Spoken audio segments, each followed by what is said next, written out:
In today's video, I'll show you how to change your Udemy password in just a few moments.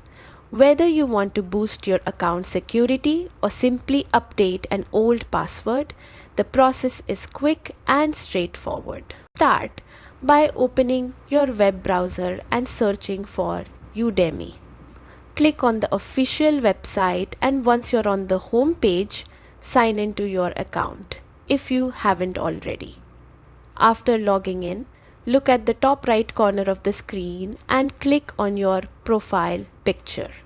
A menu will appear, and from there, choose the option labeled Account Settings. Inside your account settings, find the section called Account Security. This is where Udemy keeps your password controls.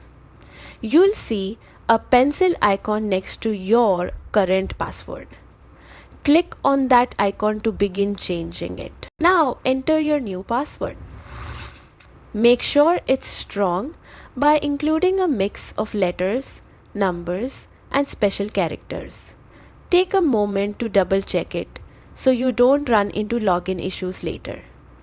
When you're ready, click the button that says Change Password. And that's all it takes. Your Udemy password is now updated and your account is more secure. Try to refresh your passwords regularly and keep them stored safely. If this guide helped you, feel free to like the video and subscribe for more simple step-by-step tutorials.